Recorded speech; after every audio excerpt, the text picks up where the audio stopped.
Sabia que a maioria dos ataques cardíacos ocorre aos 65 anos nos homens e aos 72 anos nas mulheres? Pois é. E mesmo assim, a maior parte das pessoas não sabe como prevenir estes ataques cardíacos.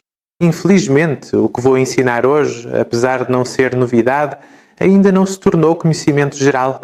Por isso, a necessidade de angiografias e procedimentos médicos invasivos continua a existir. Curiosamente, a cirurgia cardíaca aberta está a tornar-se obsoleta e os médicos que procuram especializações avançadas já mostram menos interesse em estudar cirurgia cardíaca. Em vez disso, estão a ser implementados métodos mais simples e práticos, que se estão a tornar cada vez mais comuns. Hoje quero ensinar um texto simples que está a ganhar destaque. Está a tornar-se cada vez mais popular de dia para dia. Mas será mesmo possível perceber se as artérias estão obstruídas sem um angiograma? Será que dá para fazer isto em casa? Sim, e hoje vou ensinar-vos como se faz. Tudo começa com uma pergunta simples. Será que têm placas nas suas artérias? Placas nas artérias? Eu sou Mohamed Zari. Trabalhei durante anos nos serviços de cirurgia cardíaca, CCU e UC, e atualmente também sou professor de doenças cirúrgicas. Gosto de ensinar-vos as coisas mais recentes e práticas na área da saúde. Agradeço desde já. Carreguem já no gosto, porque isso ajuda imenso para que mais pessoas vejam este vídeo. Hoje quero ensinar-vos como podem, usando um aparelho de medir a tensão arterial em casa, identificar as vossas placas arteriais. Estão prontos? Então vamos começar. Imaginem que estão a sentir uma ligeira dor no peito. Sempre que fazem exercício e também sentem-se um pouco fracos e sem energia. Vão ao médico. Ele faz-vos uma série de exames. Depois diz-vos que têm o colesterol alto e que isso é perigoso, porque pode ficar preso nas artérias do vosso coração. Então ele dá-vos um comprimido e saem do consultório cheios de perguntas na cabeça. Porquê é que eu tenho colesterol no coração? Eu até cuido mais de mim do que antes. Então porquê é que estou doente? Será que esta obstrução é mesmo grave ou não? Quando os vossos médicos falam sobre colesterol, vocês devem pensar nas placas arteriais. As placas arteriais são o principal fator de risco para ataques cardíacos. São ainda mais perigosas do que o próprio colesterol no sangue, talvez até mais. Mas o que são, afinal, as placas arteriais? Muitas pessoas pensam que a placa é uma substância gordurosa e serosa dentro dos vasos sanguíneos, por onde o sangue circula. Mas esta ideia está errada por vários motivos. As placas arteriais são, na verdade, uma substância pegajosa e purulenta, parecida com o muco. E, tal como o muco, são compostas mais por inflamação do que por colesterol. Esta substância pegajosa acumula-se nas suas artérias e funciona como uma borbulha. Se esta inflamação rebentar e entrar na corrente sanguínea, pode causar a formação de um coágulo.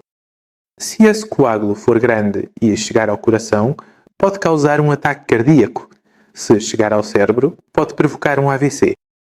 Antes de tomar qualquer medicamento, recomendo que façam um teste para verificar as placas no seu corpo.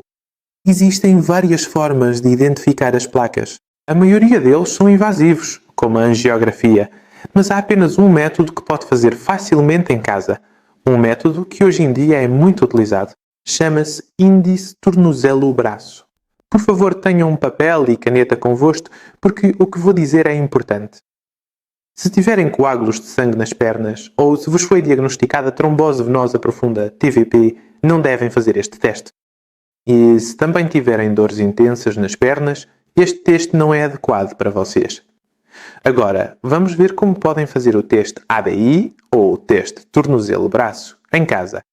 Para fazer isto, podem usar um aparelho de medição de tensão digital, que é mais fácil de utilizar.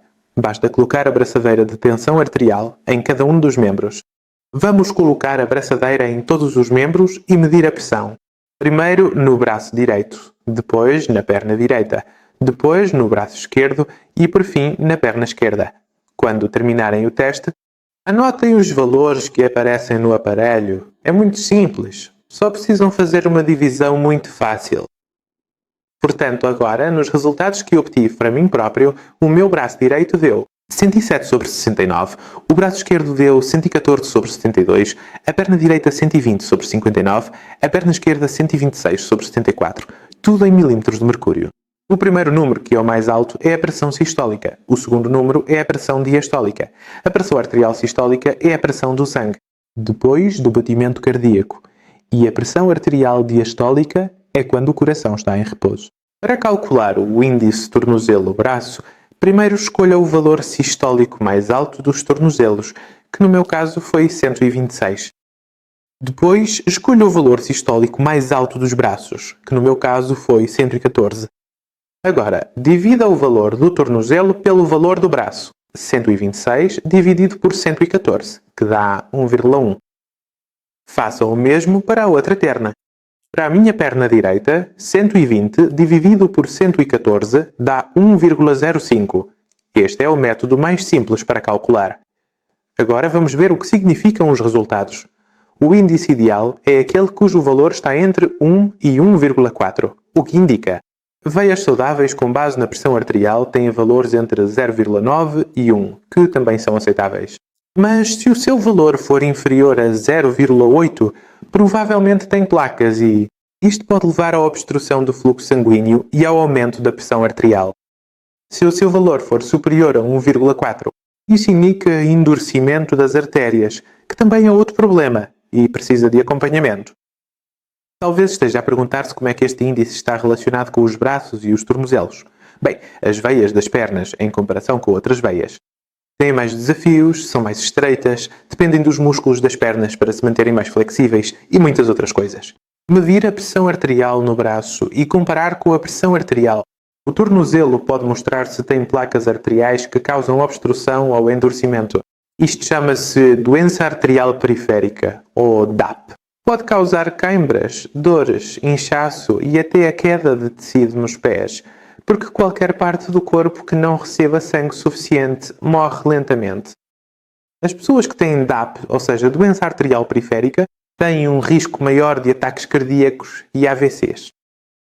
O principal problema é que, em primeiro lugar, o fornecimento de sangue aos músculos das pernas diminui e, em segundo, o risco de formação de coágulos sanguíneos aumenta. Os coágulos podem formar-se devido ao excesso de placas e causar um ataque cardíaco. Portanto, depois de receber os resultados, se forem bons, dou-lhe os parabéns. Talvez tenha artérias saudáveis, mas o ABI é mais adequado para identificar problemas graves, não problemas ligeiros. Se não tiver bons resultados, é bom que tenha percebido. E agora é a melhor altura para agir.